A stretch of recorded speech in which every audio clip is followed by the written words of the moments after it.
Fala, meus amigos, minhas amigas, ligados aqui no Dois Toques, a casa do futebol, pra gente falar de liderança de Campeonato Brasileiro. O Palmeiras é o líder do Brasileirão. Mas pera aí, o que é isso? O Palmeiras é o líder do Brasileirão? Em decisões favoráveis do VAR. Saiu o novo ranking e o Verdão lidera com folga, seguido por mais um time paulista, né? O São Paulo. Depois, completando o G4, dois times do Nordeste. Coincidência ou não, a Federação Paulista manda na CBF e o presidente era da Federação Baiana, né? Pode ser coincidência, não é isso? E na lanterna, duas equipes do Rio de Janeiro. Vamos falar também sobre essa Libertadores com sotaque carioca. Flamengo, Fluminense e Botafogo bateram um novo recorde. Dá para falar isso, né? Pela primeira vez na história, 3 times de uma mesma cidade estão entre os 8 melhores da América, ou seja, nas quartas de final da Libertadores na mesma edição. E vamos falar também da classificação do Flamengo e do São Paulo, mas depois da vinheta.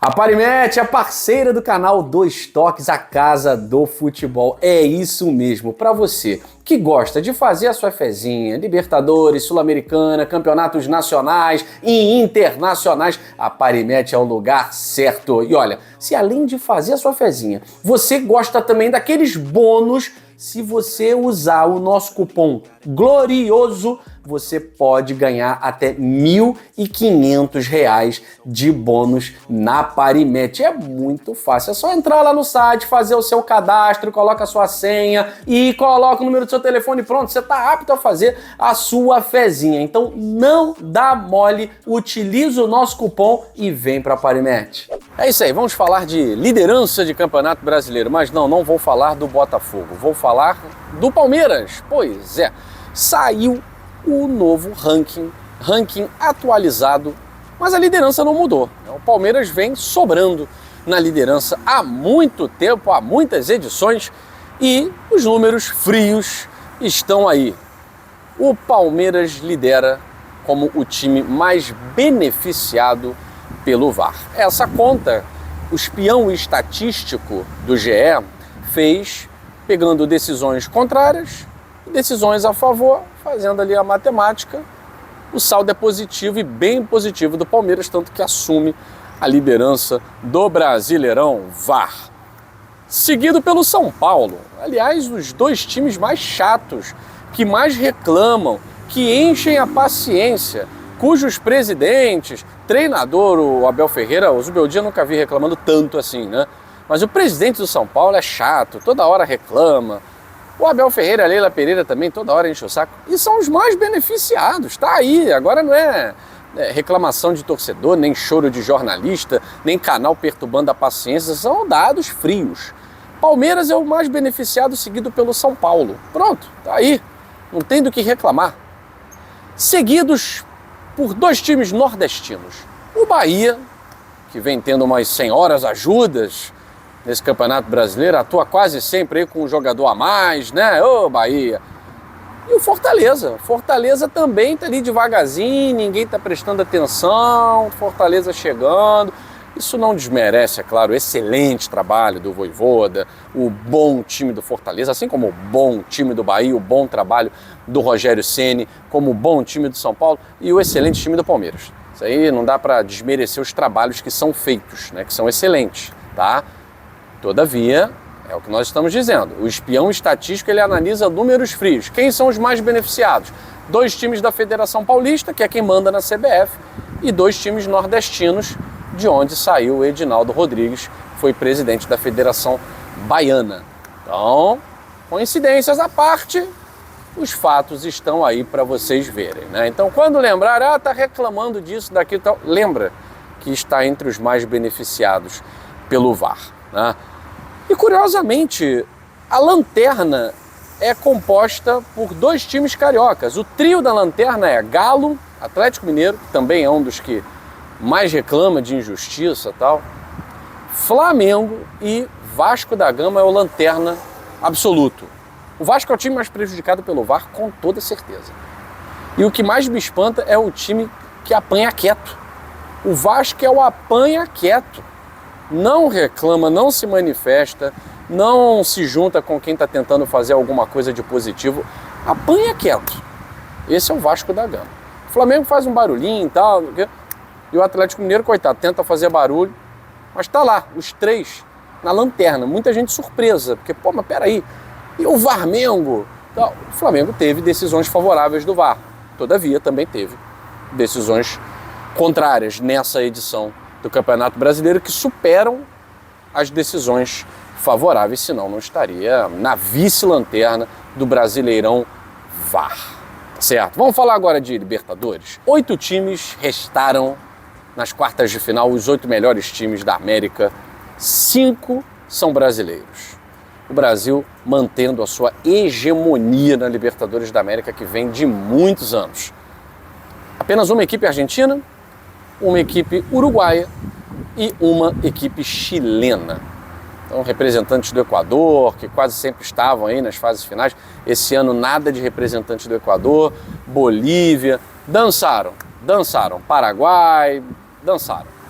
Nós temos aí confrontos de 2 equipes brasileiras, como Botafogo e São Paulo, e na outra chave, Galo e Fluminense. Ou seja, vai restar uma apenas. Mas em uma das chaves pode ter semifinal brasileira. No caso, o Peñarol pega o Flamengo, o Palmeiras e o Botafogo pega o São Paulo. Então pode pintar ali um Botafogo e Flamengo, né, numa semifinal de Libertadores. Você imagina, hein? Ixi, Maria. Ou um São Paulo e Flamengo, né, revivendo aí final de Copa do Brasil. Ou um Botafogo e Peñarol, revivendo final de Copa Conmebol Sul-Americana. Pois é, 1993. Tem tudo para serem confrontos bem interessantes. Acho que o confronto mais chatinho aí é o do River Plate com o Colo-Colo, né? É o mais frio, confronto frio. O Colo-Colo tem camisa, o Colo-Colo tem tradição, eliminou o Junior Barranquilla, inclusive era bem favorito o Junior Barranquilla, mas o Colo-Colo passou ali na Bacia das Almas, foi um dos piores segundos colocados, mas venceu os 2 jogos. Venceu os 2 jogos, tá nas quartas, vai pegar o poderoso River Plate, mas que também não sobrou contra o Talleres no clássico argentino, não, né? Não sobrou, mas é bem melhor, merece estar onde está. E Fluminense e Galo fazem um confronto ali dos times. Fluminense na zona de rebaixamento, eliminou o Grêmio, que também está brigando ali para não cair, né? Vai pegar o Galo, que não está também sobrando no Campeonato Brasileiro. Vai ser um confronto bem equilibrado. O Fluminense melhorou com a chegada do Thiago Silva, ainda tem uma série de problemas, né? E do outro lado, o Flamengo suou. Tem muito flamenguista que acompanhou o seu treinador, né? O Tite está no hospital internado por conta dos efeitos da altitude e tal, mas os flamenguistas do Brasil estão internados por conta de outras coisas, né? Porque tomou sufoco até o último segundo. Realmente na altitude é muito difícil. Eu até achava que o Flamengo não se classificaria porque teve uma vantagem muito pequena aqui no Rio de Janeiro. Mas o Rossi pegou até pensamento boliviano e o Flamengo perdeu de pouco. Passou. Vai pegar um Peñarol que fez um trabalho melhor do que o Flamengo, né? O Peñarol vai decidir em casa, tem uma campanha melhor, e o Peñarol meteu 4 no The Strongest em casa. Perdeu também só de 1, mas aí o agregado 4-1. O Flamengo foi suadinho na Bacia das Almas 2-1, mas o importante é que o Flamengo passou, está entre os melhores, assim como o São Paulo, que sofreu poucos riscos, né? Chegou um momento da partida que estava ficando perigoso, estava 1-0 só, mas aí acessou o protocolo Caleri, cruza na cabeça do Caleri, gol do Caleri, 2-0, mas também não sobrou. O São Paulo vai pegar o Botafogo, a gente vai falar muito desse confronto aqui, né? Mas antes disso eu quero destacar esse feito histórico na Libertadores. O Rio de Janeiro é a primeira cidade da história a colocar 3 equipes na mesma edição às quartas de final. Fluminense, Flamengo e Botafogo. O estado de São Paulo já teve isso, né, com o Santos, mas não é da cidade de São Paulo. E a província de Buenos Aires também já teve esse privilégio, mas da mesma cidade é a primeira vez o Rio de Janeiro tirando muita onda. É a Libertadores com sotaque carioca. Eu tô aqui pensando em uma semifinal. River Plate e Fluminense, Flamengo e Botafogo. Já pensou, cara?